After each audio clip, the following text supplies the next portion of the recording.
제가 신문에서 본 기사인데요. 하루를 바꾸는, 하루를 달라지게 만드는 세 가지 습관이 있다 합니다. 뭐냐면 이제 첫 번째 습관인데, 일어나자마자 누워서 기지개를 켜는 것입니다. 기지개 잘 켜시죠? 이게 이제 혈액순환을 촉진하고 밤사이에 이제 굳어진 근육, 또 관절 이런 것들을 풀어준다고 하네요. 그래서 굉장히 개운한 느낌을 준다고 하고, 두 번째 습관은 이겁니다. 창문을 열어 햇볕을 쬐고 바람을 느끼게 하라. 저도 이제 목양실에서 이제 그 뒤에 문이 있거든요. 좀 답답할 때 문을 열어두면 잠이 확 달아나요. 그러니까 빛이라는 게 그런 기능이 있답니다. 잠을 깨워주는 아드레날린 분비를 촉진시키고 잠을 부르는 멜라토닌이라고 하는 호르몬 분비는 억제해준다. 그러니까 졸릴 때 좀 빛을 쬐라는 것이죠. 그리고 창문을 통해서 들어오는 신선한 공기가 호흡기 건강에 도움을 줄 수 있다고 말합니다. 세 번째 습관은 저는 이거 철칙으로 지키거든요. 아침에 공복에 물 한 잔 마시기. 저는 일어나자마자 기도한 다음에 반드시 이제 정수기 가서 물을 마시는데, 장이 활동을 하려면 수분이 원활히 공급돼야 한다 합니다. 그러면 이 물을 마신 후에 식사를 하면 소화도 잘 되고, 특별히 이제 변비로 고생하시는 분들에게 굉장히 큰 도움이 된다고 하는데, 근데 찬물을 마시면 자극적일 수 있으니까 어떤 물을 마셔야 합니까? 미지근한 물을 벌컥벌컥 들이키시는 게 좋습니다. 이 세 가지 습관을 잘 지키면 하루의 삶이 달라진다라고 어느 신문의 기사를 제가 보았는데, 저는 여기다가 한 가지 습관을 더 추가하고 싶습니다. 뭘까요? 아침에 일어나면 제일 먼저 기도하셔야 된다는 거. 이 습관을 하나 더 추가하면 정말 하루가 달라지지 않을까 하는 생각이 드는데, 저도 침대맡에서 일어나서 기도합니다. 아주 짧은 기도라도 좋아요. 하나님, 질그릇과 같은 저에게 보배 되신 예수 그리스도께서 담기시사 오늘 하루 능력 있게 맡겨진 사명 감당하게 해 주십시오. 나는 약하지만 주님은 강하시니 강하신 주님 내 안에 들어오셔서 나로 강한 주님의 능력 경험케 해 주옵소서라고 기도하고 하루를 시작하는 것. 여러분, 분명한 건 기도하고 하루를 시작하는 사람과 기도 없이 그냥 하루를 시작하는 사람의 삶이 같을 수가 없습니다. 만약에 같다면 왜 주님께서 그토록 기도하라 하셨을까요? 왜 성경에 기도하라는 내용이 그렇게 많을까요? 기도하는 인생과 기도하지 않는 인생의 삶이 같다면 모토로 성경에 그렇게 강조했으며 예수님의 삶의 모범을 보이면서까지 기도 생활을 보여주셨을까요?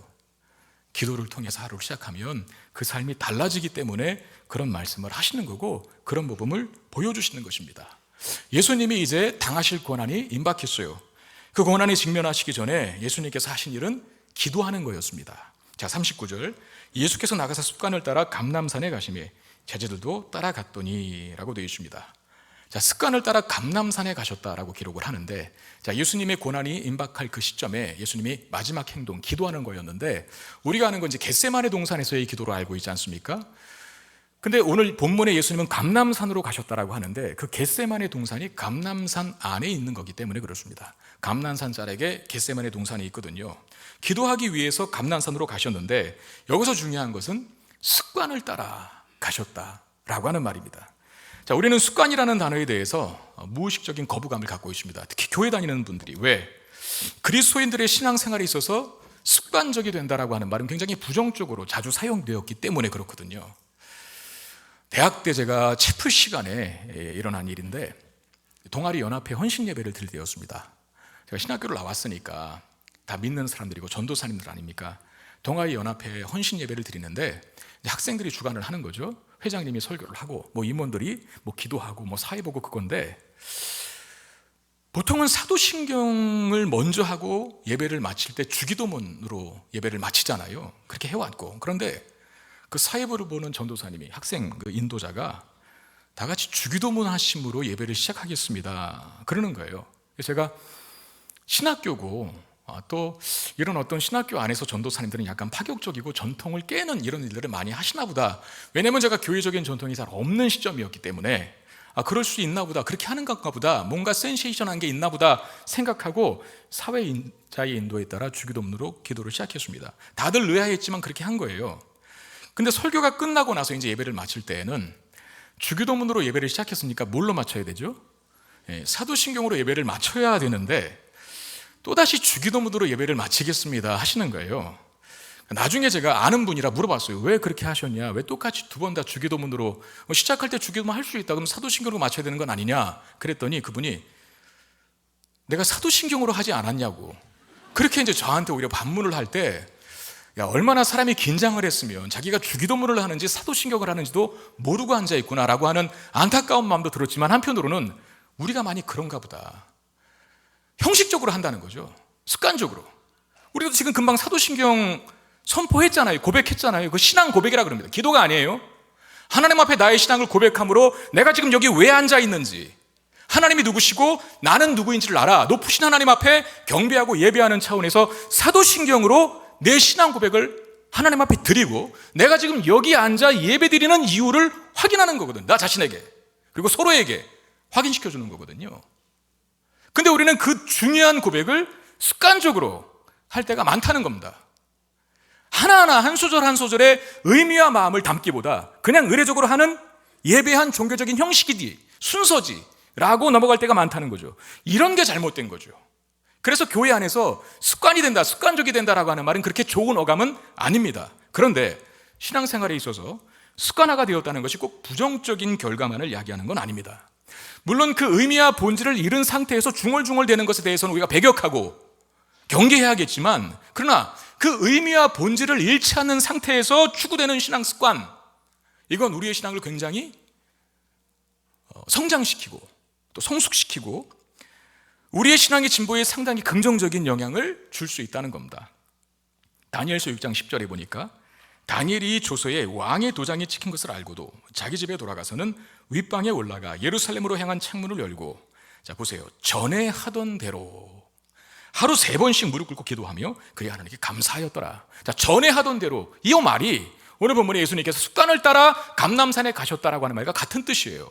습관을 따라 원문에 보면 늘상 하던 대로 이런 말입니다. 다니엘이 늘 하던 대로 뭐 했다고요? 하루 3번씩 예루살렘 성전을 향하여, 하나님을 향하여 무릎을 꿇고 기도했대요. 이게 하루아침에 된 습관이겠습니까? 그가 지금 습관대로 하나님 앞에 하루 3번 무릎을 꿇고 기도하는 곳은 이스라엘 땅이 아닙니다. 바벨론 땅이었습니다. 포로로 잡혀가서 하나님 모르는 민족들 사이에서 부모님한테 배워서, 내가 태어나면서부터 항상 하나님께 우리 부모가 기도하는 모습을 보고 나도 이것이 습관이 되어서 이스라엘 땅에 있든 바벨론 땅에 있든 교회에 있든 직장에 있든 간에 항상 기도하는 그 자세를 잃지 않았던 것이죠. 어쩌면 바벨론에서 다니엘이 별과 같이 빛나는 인생을 살 수 있게 된 그 비결이 바로 이 하나님 앞에 하루 3번씩 습관화되어서 기도했던, 거기서부터 그 능력이 오지 않았을까 하는 생각이 들어요. 그렇게 훈련을 받아서 이런 신앙생활이 유지되는 것, 습관화된 기도생활, 이건 좋은 것 아닙니까? 비가 오나 눈이 오나 바람이 부나 주일에는 하나님 앞에 교회에 와서 예배를 드려야 한다라고 하는 것이 어떻게 보면 습관화된 분들, 자동적이 된 분들, 이거 당연한 거죠. 만약에 신앙생활 10년 했는데 20년을 했는데 비가 올 때마다 교회를 가야 되나 말아야 되나 고민을 한다면 그게 정상적인 겁니까 도대체? 문제가 생기면 자동적으로 기도의 자리에 앉는 것, 문제가 생기면, 인생에 어려움이 생기면 자동적으로 기도의 자리를 찾아가서 기도의 자리에 앉는 것, 절대 나쁜 습관이 아닙니다. 예수님께서 감람산에 오르신 이유는 기도하기 위함입니다. 습관을 따라 하셨다고 하는데 어떤 형식적인 또는 외식에 치우친 기도 생활을 말하는 게 아니라 삶의 일부가 되어버린 기도 생활, 라이프 스타일로서의 기도, 이 기도의 모범을 우리에게 보여주고 있다는 거죠. 여기서 우리가 한 가지 짚고 넘어가야 할 사실은, 여러분, 기도는 문제가 생길 때만 하는 것은 아니라는 거죠. 물론 어떤 특별한 문제를 우리가 부닥쳤을 때, 특별한 문제에 직면했을 때 하나님 앞에 특별하게 기도하는 거 필요합니다. 그런데 문제가 있을 때만 기도한다라고 생각하는 건 절대 잘못된 것이라는 겁니다. 데살로니가전서 5장 17절에 보니까 쉬지 말고 기도하라 라고 하는 말씀이 있습니다. 쉬지 말고 기도하라. 기도 생활의 지속성을 강조하는 말입니다. 그래서 기도를 영적인 호흡이다 라고 그렇게 표현을 하거든요. 여러분, 호흡이 중단되면 죽습니다. 호흡이 중단되면, 숨을 못 쉬면 5분 버틸 수 있는 사람 없어요. 근데 그 기도가 우리의 영적인 호흡을 해요. 그러니까 기도하지 않으면, 기도 생활을 중단해버리면 우리의 영적인 생명력에 치명상을 입을 수 있다는 거죠.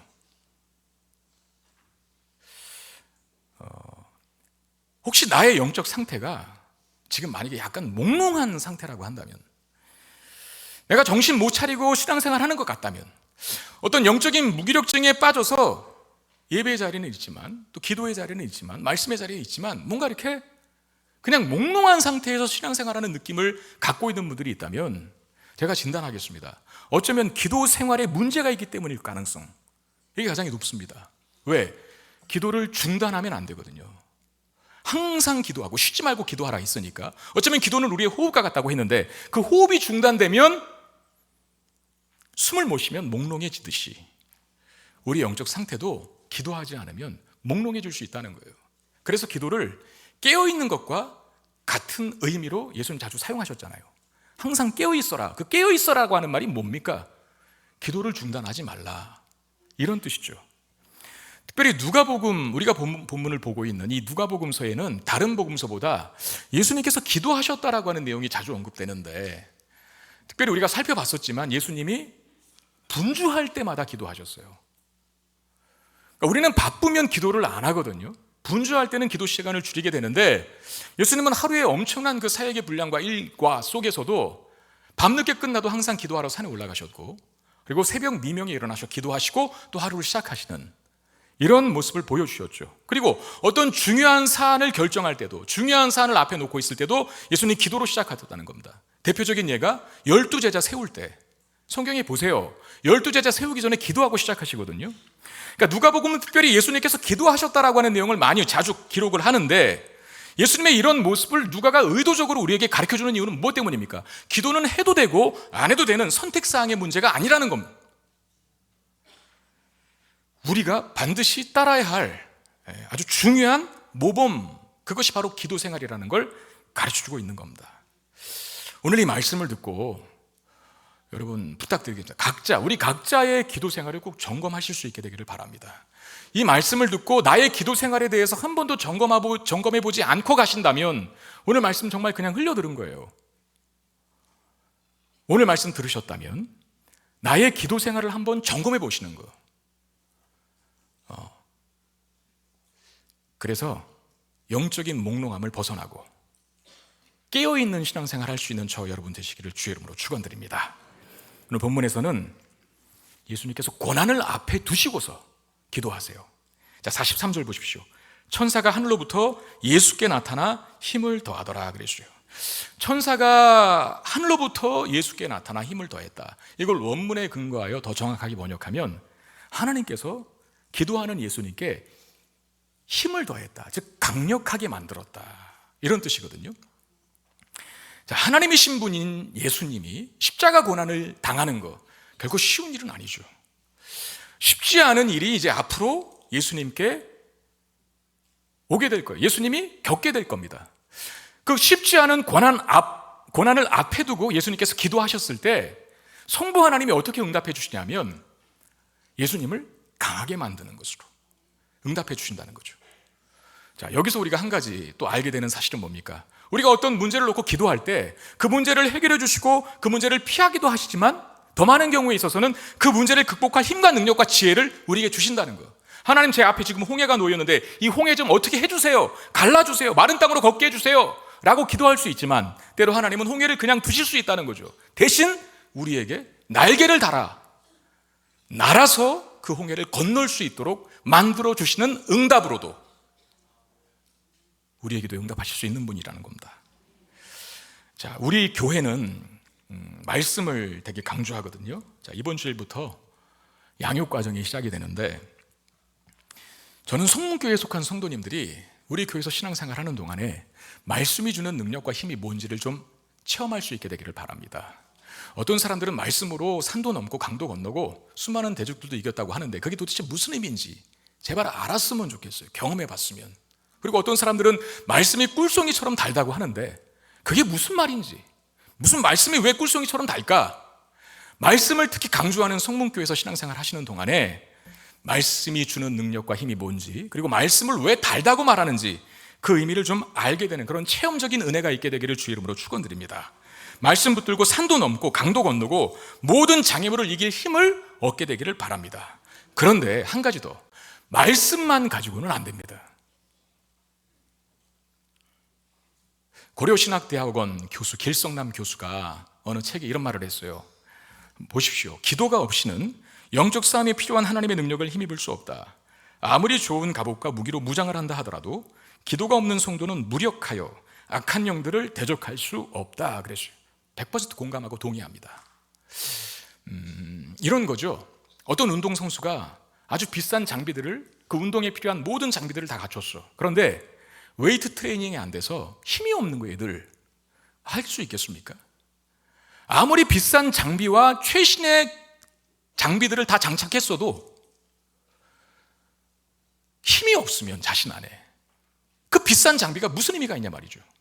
전쟁터에 나갈 군사가 최신의 갑옷이 있고 최신의 무기가 있어도 1km를 달려갈 수 있는 힘이 없으면 그 최신의 무기가 무슨 의미가 있냐 말이죠. 아무리 럭셔리 고급 자동차를 내 앞에 세워놔도, 아무리 최고급 자동차를 내 앞에 세워놔도 그 자동차에 기름이 앵꼬라면 움직일 수 있겠습니까? 마찬가지로 다른 것이 다 갖추어져 있어도 기도하지 않으면 능력이 나타나지 않는 겁니다. 여러분, 이제 한국교회 어느 교회를 가도 제자훈련을 안 하는 교회는 거의 없습니다. 설교 시간에 선포되는 예배의 설교, 그 말씀만을 가지고 성경 지식을 전수하는 교회는 거의 없어요. 한국교회 아주 작은 교회라도 성경 프로그램을 진행해요. 그래서 예배 외에 다른 시간에 하나님 말씀을 가리키는 그런 시간들을 많이 갖습니다. 성경 공부 기초반에서 심화반까지, 기초반에서 심화반까지 그렇게 구성하지 않는 교회가 거의 없을 정도로 한국교회 이제 제자훈련, 성경 공부 프로그램은 굉장히 보편화되었어요. 그런데 생각해보면 왜 그 말씀을 가르치고 듣고자, 배우고자 하는 분들이 많고 그런 가르침을 제대로 잘 주고 있음에도 불구하고 한국교회는 이렇게 끊임없는 수렁에 빠지고 있는가 하는 질문을 해봐야 되거든요. 도대체 답이 뭘까? 이유가 뭘까? 원인이 뭘까? 뻔합니다. 기도는 안 하기 때문에 그래요. 말씀의 지식이 기도를 통해서 자신의 삶을 변화시키는 능력으로 나타나야 하는데, 말씀의 지식이 기도를 통해서 자신의 삶을 변화시키는 능력으로 나타나야 하는데 기도를 안 하니까 머리만 커지는 거죠. 삶이 안 바뀌는 거죠. 우리 선배들에게는 기도의 능력이 있었지 않습니까? 목회자이니까, 목회자로서의 선배 목사님들, 옛날에 무슨 자료가 좋은 게 많았을까요? 아닙니다. 가난했잖아요. 자료가 있어도 구입해서 쓸 수 있는 여력이 안 됐죠. 그럼에도 불구하고 그들의 설교에는 능력이 있었어요. 사실 환경도 굉장히 열악했잖아요. 교회에서 막 시끄럽게 군다고 동네에 그 무지막지한 주민들이 찾아와서 목사 어딨냐고 멱살 잡고, 제가 처음 교회 신앙생활을 시작했던 교회 목사님도 제가 기억하기로 몇 번 도망 다녔던 기억이 있어요. 그 지역 주민이 하도 시끄럽게 군다고 죽이겠다고 쫓아오는 바람에. 근데 놀라운 건요, 또 그 다음날 또 해요. 또 찬송하고 또 통성기도하고. 그때 당시 무슨 방음잔치가, 방음 설비가 잘 됐었겠습니까? 그런데 더 간절히 하나님 앞에 기도했고, 더 뜨겁게 하나님을 찬송했고, 더 강력하게 하나님 말씀 선포했고. 그러니까 자료도 없고 상황은 열악하니, 사람들은 무지막지하니 할 수 있는 게 뭐겠어요? 기도밖에 없었던 거예요. 산기도 하고 철야기도 하고.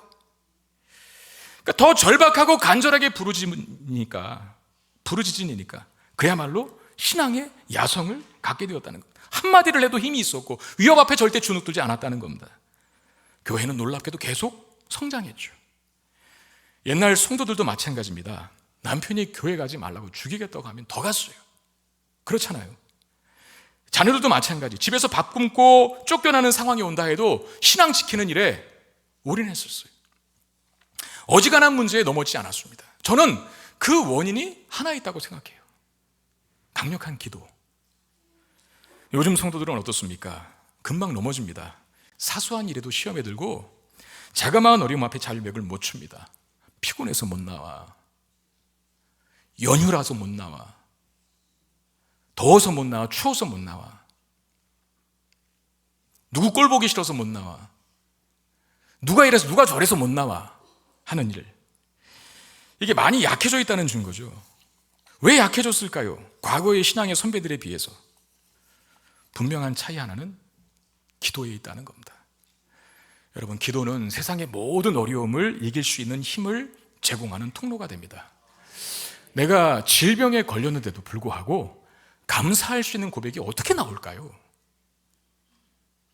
나의 굉장히 열악하고 불리한 그 상황 속에서, 굉장히 어려운 상황 속에서도 불평하거나 체념하지 않고 희망을 이야기하고 소망을 말할 수 있는 그 능력이 어디서 나올까요? 저는 인간이라면 그렇게 못한다고 생각하거든요. 내가 지금 죽을 병에 걸렸는데 어떻게 감사가 나와요? 내 환경이 지금 열악한데 어떻게 감사가 나오고 소망을 이야기합니까? 근데 그렇게 하는 분들이 계세요. 원인은 단 하나, 기도를 통해서만 얻을 수 있는 영적인 파워를 가지고 있기 때문에 그렇다는 겁니다. 오늘 43절에도 보니까 기도하는 예수님께 하늘로부터 힘이 주어졌다. 하늘로부터라고 하는 말이 있거든요. 하늘로부터. 그렇습니다. 그 힘은 하늘로부터만 부어집니다. 돈으로 살 수 있는 힘이 아닙니다. 지혜로 살 수 있는 힘이 아닙니다. 명예와 권력으로 얻을 수 있는 힘이 아니라는 거죠. 하늘로부터만 주어질 수 있는 힘이니까 그 힘은 무엇을 통해서만 소유할 수 있습니까? 기도를 통해서만 소유할 수 있다는 겁니다. 여러분, 기도를 통해서 이 하늘로부터 주어지는 능력을 힘입게 되기를 주의 이름으로 축원드립니다. 그렇게 되면 극복 못할 장애물 없을 것이고 이기지 못할 대적 없게 될 줄로 믿습니다. 주님은 기도를 통해서 능력을 받습니다. 하나님이 강하게 만들어 주시잖아요. 그랬더니 끝까지 사명을 감당할 수 있었어요. 그런데 반대로 기도하지 않으면 시련 앞에, 고난 앞에 금방 아주 허무하게 무너지게 됩니다. 자, 40절 말씀. 그곳에 이르러 그들에게 이르시되 유혹에 빠지지 않게 기도하라 하시고 그랬어요. 유혹에 빠지지 않기 위해서 기도해야 함을 말씀하시고, 그 다음에 46절 보십시오. 이르시되 어찌하여 자느냐, 시험에 들지 않게 일어나 기도하라 하시니라 그랬어요. 시험에 들지 않게 일어나 기도하라 라고 말합니다. 자, 유혹에 빠지지 않기 위해서 기도하고 시험에 들지 않기 위해서 기도해야 하는데, 사실상 그 40절의 유혹이라고 하는 단어와 46절의 시험이라고 하는 단어가 헬라어로 같은 단어입니다. 한 단어예요. 제가 볼 때 문맥적으로 그 단어를 해석한다면 시련이 맞습니다. 그게 더 어울려요. 시련에 굴복하지 않을 수 있도록, 시련을 극복할 수 있도록 깨어 기도하라 라고 말씀하시는 거거든요. 예수님께서 누구에게? 제자들에게. 그러면 제자들이 당하게 될 시련은 뭘까? 우리 지난주 말씀 들으면서 본문에서 확인했었죠. 이제 제자들에게 예수님께서 두 가지를 경고하셨는데, 사탄이 밀가부르듯 너희들을 위아래로 좌우로 흔들어댈 것이다. 이 첫 번째 위협과 시련과, 또 하나는 뭐예요? 세상의 적대적인 반응이 제자들을 위협하는 위협이라고 그랬어요.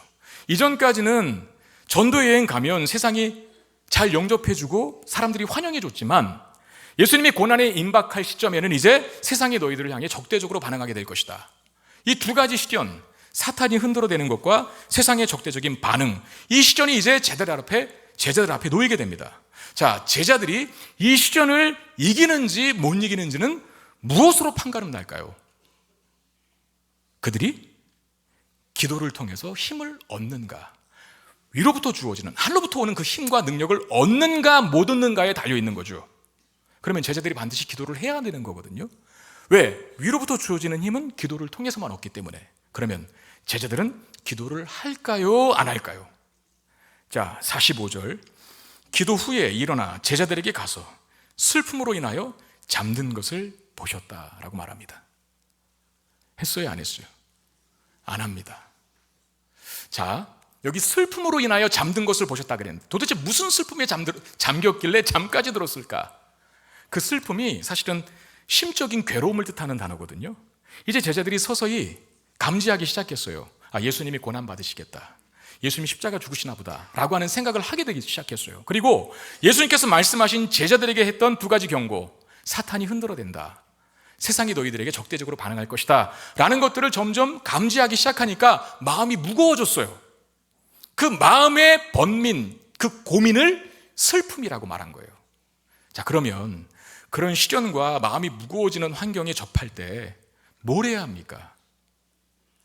하나님 앞에 그 문제 가지고 와서 기도해야 하잖아요.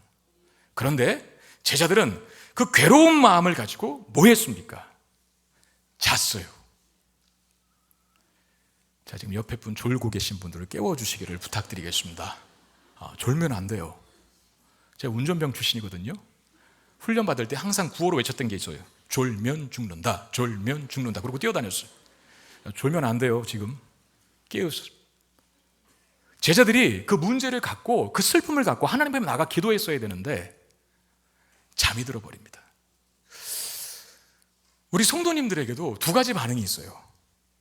마음에 번민이 생겼을 때, 시련이 왔을 때 그것 때문에 더 바짝 달라붙는 분이 계시거든요. 하나님 앞에. 저는 여러분들이 다 그런 분 되기를 주의 이름으로 축원드립니다. 그런데 안타까운 분들이 계세요. 시련이 왔을 때, 마음에 번민이 생겨, 슬픔이 왔을 때 하나님께 신앙의 옷깃을 여미고 기도의 자리로 더 가까이 나아가야 하는데 자꾸 잠이 들어버려. 교회를 더 안 나와. 기도의 자리를 더 안 찾아. 뭐 하는지 모르겠어요. 자기가 그 문제 해결해 보려고 동분서주하느라고 바빠서 못 나오는지 모르겠는데 그건 방법이 아니거든요. 예수님께서 뭐라 그랬어요? 제자들에게 가서 슬픔으로 인하여 잠든 것을 보시고 하면서 일어나 깨어 시험에 들지 않게 기도하라 라고 말씀하셨잖아요. 기도하지 않고 잠이 들어버린 제자들에게 어떤 결과가 초래됩니까? 시련이 오자 예수님을 떠나버립니다. 대표적으로 베드로가 그랬죠. 그는 3번이나 예수님을 부인합니다. 여러분, 기도를 소홀히 하면 주님과 멀어지게 됩니다. 맞는 거죠. 자, 대화가 없는데 어떻게 가까워져요? 부부도 너무 가까운 사이지만 한 달 동안 대화를 안 해보세요. 멀어집니다. 기도는 하나님과 나와의 영적 교통, 대화 아닙니까? 근데 기도를 소홀히 해. 주님과 분명히 멀어집니다. 자, 주님과 멀어지면 멀어지는 것으로 끝나지 않고 내가 약해집니다. 주님과 함께 있을 때는 강해지는데 주님과 멀리 있으면 약해지죠. 제자들이 만약에 기도했다면, 깨어 기도했다면 최소한 예수님을 배신하고 떠나진 않았을 거예요. 왜? 기도를 하면 약해지지 않아. 오히려 강해져서 어떤 시련이 와도 그 시련 앞에 벌벌 떨지 않거든요. 이길 생각을 하지. 다윗처럼 내가 주를 의뢰하고 적군을 향해 달리며 내 하나님을 의지하고 담을 뛰어넘나이다라고 뛰쳐나가지 도망칠 생각 안 한다는 거예요. 근데 기도하지 않았으니 주님과 멀어지고 시련이 오니까 겁이 납니다. 어떻게 했죠? 도망쳤어요. 여러분, 기도하면 더 친밀한 주님과의 연합을 느끼게 됩니다. 더 친밀한 주님과의 연합, 주님과 동행하게 된다는 거예요. 주님이 가까이 계시면 어떤 시련이 와도 두려워하지 않을 수 있죠. 다윗이 왜 곰이 물고 가는 곳 쫓아가서 곰의 입을 벌려서 어떻게 양을 꺼냈습니까? 사자가 물고 가는 양 따라가서 사자 입을 벌려서 어떻게 양을 건져냈을까요?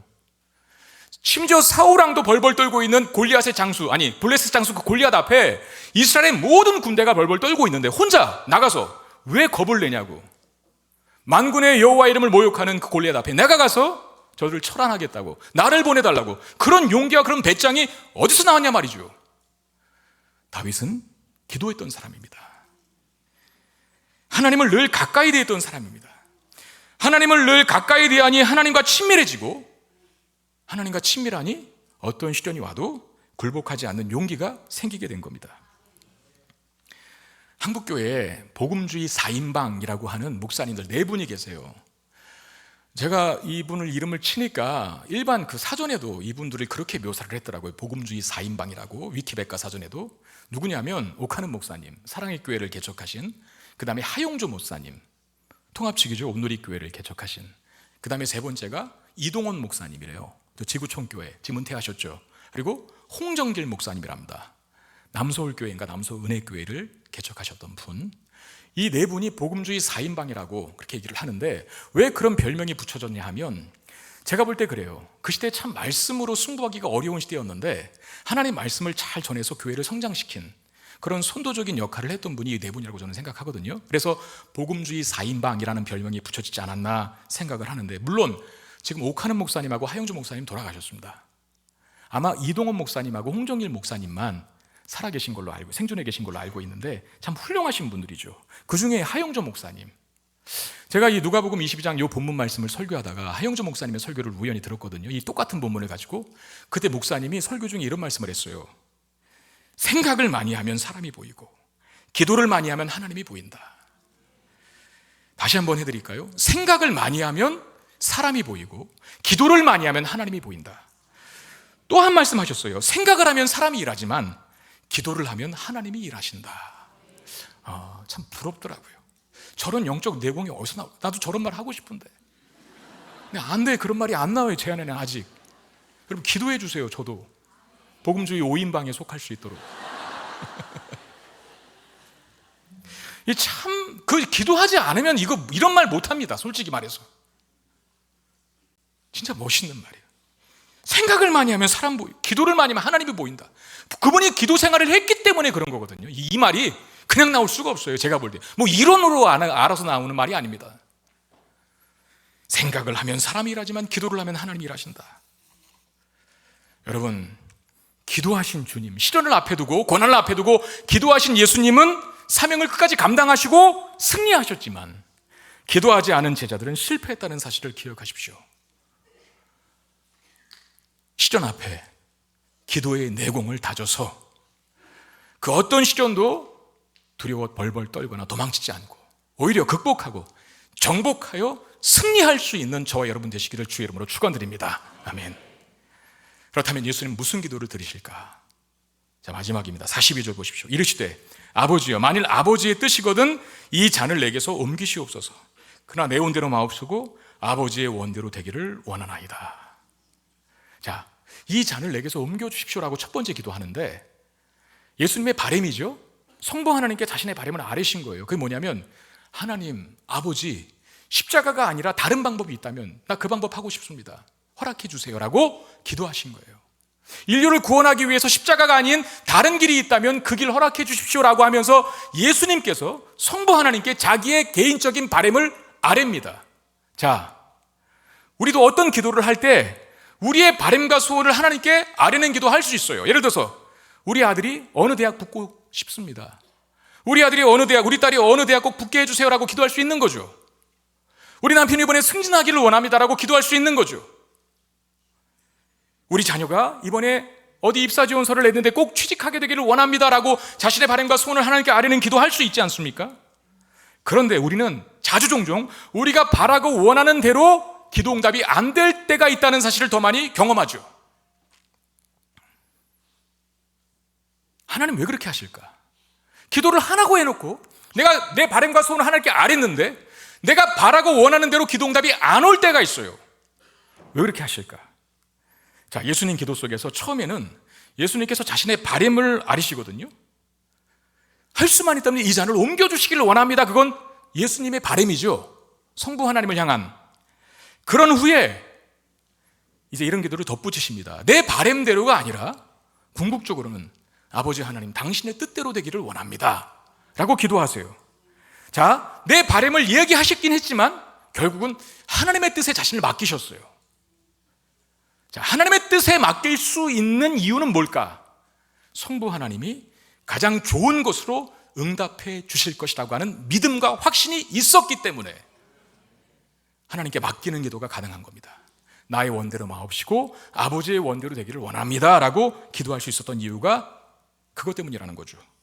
자, 요한복음 11장에 보면 마리아와 마르다라고 하는 자매가 있는데 그 형제 오라버니라고 성경에 기록되어 있는데 나사로라고 하는 오빠가 있었는데 이 사람이 중병에 걸려서 막 죽으려고 그래요.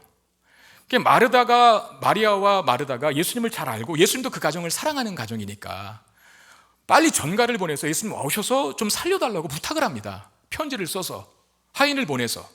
그런데 예수님이 그 소식을 듣고 바로 와서 죽어가는 나사로를 위해서 기도하여 살려줄 것이라고 생각을 했는데 예수님이 꿈쩍도 안 해요. 그리고 이틀을 더 머무시는 곳에 계속 유하십니다. 충격적인 건 나사로가 죽은 다음에 이제 가자. 그리고 나사로의 집으로 향하십니다. 예수님 도착하셨어요. 예수님 맞이한 마르다과 마리아가 그렇게 말하죠. 마르다가 그런 말했어요. 주님, 주께서 여기 계셨더라면 내 오라버니가 죽지 아니하였었거든. 여러분, 이 말이 성경 글로 써 있어서 그렇지 거기에 얼마나 서운한 감정이 묻어 있었을까. 좀 빨리 오시지. 왜 이제 와서 다 죽었어요. 끝났어요. 이제 예수님 오셔도 소용없어요. 우리 그렇게 사랑하는 가정 아니셨습니까? 한번 부탁했으면 정갈까지 보냈는데 소식 들으셨으면 빨리 와서 살려주셨어야지. 이제 와서 무슨. 그리고 서운한 감정을 막 토로한, 전 그 상황이 그런 상상이 가더라고요. 그렇게 하나님 예수님 앞에, 늦게 오신 예수님 앞에 원망하고 서운한 감정을 토로해내는 그 마르다 앞에 예수님께서 이렇게 말씀하십니다. 요한복음 11장 25절 26절 예수께서 이르시되 나는 부활이요 생명이니 나를 믿는 자는 죽어도 살겠고 무릇 살아서 나를 믿는 자는 영원히 죽지 아니하리니 이걸 네가 믿느냐? 라고 말합니다. 자, 사람은, 우리 수준은, 우리 생각은 죽으면 끝이다, 이거밖에 생각 못해요. 죽은 사람이 다시 살아난다? 인간은 거기까지 생각 못합니다. 그런데 하나님이신 예수님은 뭐라고 얘기하냐면, 나는 부활이요 생명이니 나를 믿는 자는 죽어도 살아난다. 이게 하나님이 하시는 일이다 라고 말씀하시는 거죠. 하나님은 죽음에서도 부활 생명을 만들어내실 수 있는 분이시다, 이 말씀을 하시는 거예요. 에베소서 3장 20절 말씀, 이런 말씀이 있습니다. 우리 한번 같이 읽어볼까요? 시작. 우리 가운데에서 역사하시는 능력대로 우리가 구하거나 생각하는 모든 것에 더 넘치도록 능히 하실 이에게, 우리가 구하거나 생각하는 것 그 이상으로 넘치도록 우리에게 응답하실 수 있는 분이 하나님이시라고 말합니다. 그러니까 내 바램대로, 내 계획대로, 내 소원대로 안 됐다 하더라도 실망할 필요가 없다는 거죠. 하나님께 맡깁니다. 나의 원보다 하나님의 뜻이 나를 향하여 더 크신 줄 믿고 맡기겠사오니 주님 뜻대로 하여 주옵소서. 그 기도를 할 수 있는 사람은 누굽니까? 하나님은 죽음에서도 생명을 만들어내실 수 있는 지혜와 능력을 가지신 분이라는 사실을 믿는 자만 나의 원대로 마옵시고 아버지의 뜻대로 되기를 원합니다 라고 기도할 수 있다는 거죠. 바로 그런 하나님께 맡기는 것이 기도입니다.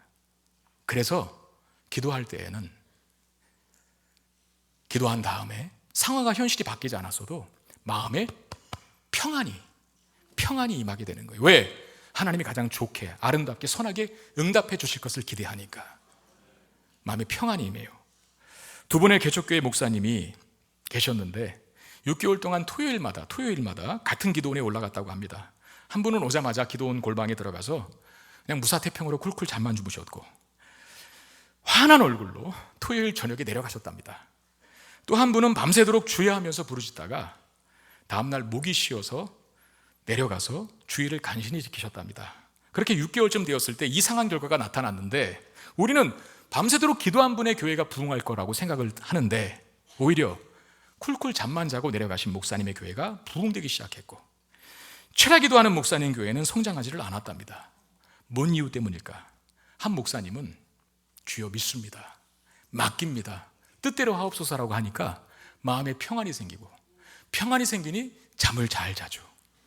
그러니 환한 얼굴로 토요일 밤에 내려가서 또 잠을 자고 주일 아침에 환한 얼굴로 성도들을 맞이하니까 성도들이 기분이 너무 좋은 거예요. 그래서 교회가 부흥했대요.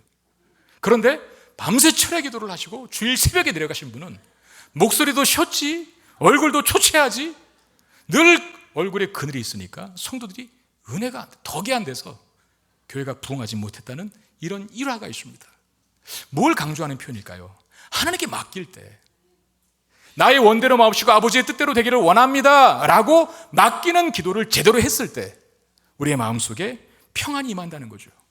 풍랑이는 바다 한복판에서 배 한 고물에서 편하게 주무신 예수님을 생각해 보십시오. 어떤 평안이 있었길래 풍랑이는 바다 한복판에서 그 흔들리고 물이 들어차는 배 안에서 평안히 주무실 수 있었을까?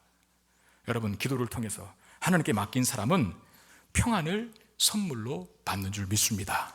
마음속에 평안이 가득 차면 얼굴이, 안색이 달라집니다. 밝아지죠. 광채가 나죠.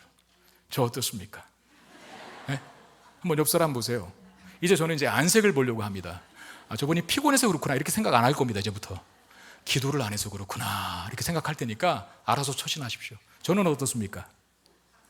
기도 더 해야 되나요? 아직 어둡나요? 기도 제대로 하고 하나님께 맡기면 마음에 평안이 생기고, 마음에 평안이 있는데 얼굴이 어두울 리가 없습니다.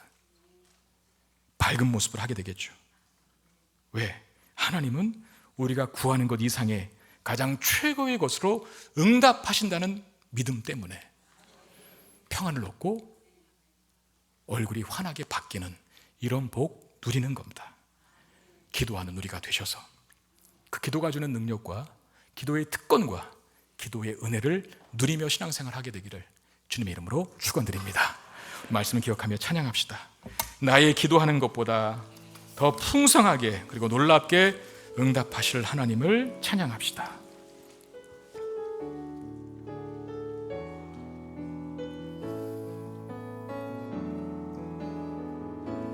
나의 기도하는 것보다 더욱 응답하실 하나님, 나의 생각하는 것보다 더욱 이루시는 하나님, 우리 가운데 역사하신 능력대로 우리들의 간구함을 넘치도록 능히 하시 주님께 모든 영광과 존귀 찬양과 경배를 돌릴지어다.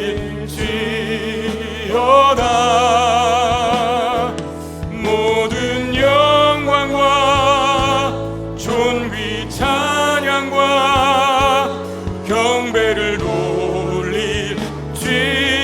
나의 기도하는 것보다, 나의 기도하는 것보다 더욱 응답하실 하나님, 더욱 응답하실 하나님, 나의 생각하는 것보다, 나의 생각하는 것 더욱 이루시는 하나님. 아멘. 더욱 이루시는 하나님, 우리 가운데 역사하신 능력대로 우리들의 간구함을 넘치도록 능히 하신 주님께 모든 영광과 존귀 찬양과 경배를 돌릴지어다.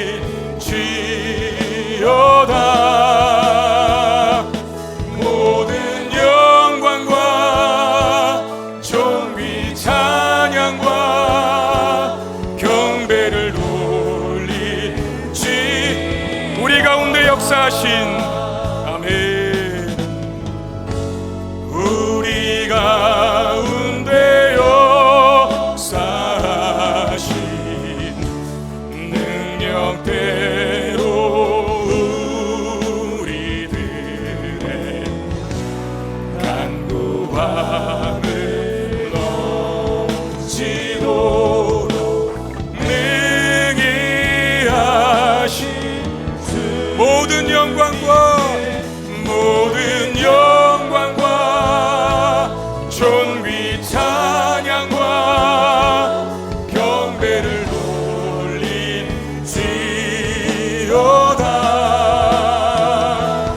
모든 영광과 존귀 찬양과 경배를 돌릴지어다. 우리 기도할 때, 하나님, 제가 이 시간 기도합니다. 하늘의 문을 여셔서 위로부터만 부어지는 능력 받게 해 주시옵소서. 그 능력으로 우리 인생의 짐들, 시련들, 고난들, 아픔들, 유혹들, 시험들 넉넉히 이길 수 있게 하여 주옵소서. 연약한 신앙생활 하지 말게 하시고 능력 받아서 십자가 앞에서 당당할 수 있는 예수님처럼 그러한 자 되게 해 주옵소서. 기도가 주는 그 특권과 기도가 주는 그 능력과 기도가 주는 이 놀라운 힘을 누리며 사용하며 살아갈 수 있는 제가 되게 하여 주옵소서. 우리 이 마음으로 같이 기도하는 시간 갖겠습니다. 기도하겠습니다. 아버지 하나님, 은혜와 사랑에 감사합니다. 주님 기도로 능력받기를 원하는 우리 가운데 주님 역사하셔서 기도하는 우리를 보시고 하늘의 문을 여시소 위로부터 부어지는 능력받게 하여 주시옵소서. 그 능력으로 하나님 세상을 살게 하시고 모든 시련과 고통과 아픔들을 이겨낼 수 있는 주님의 사람들 될 수 있게 하여 주옵소서. 내가 소리를 내고 싶은 자를 알리며 내 하나님을 의지하고 담을 뛰어넘어 권세 가지고 수많은 유혹과 미혹과 시련과 시험 이길 수 있는 주님의 삶으로 살게 하여 주옵소서. 기도가 주는 권능, 기도가 주는 이 특권, 은혜 누리며 살기를 소망합니다. 또한 경우에도 쓰러지지 아니하고 담대하고 당당하게 기도 속에 증거하며 영광을 드리며 땅을 사는 모두가 되게 해 주시옵소서.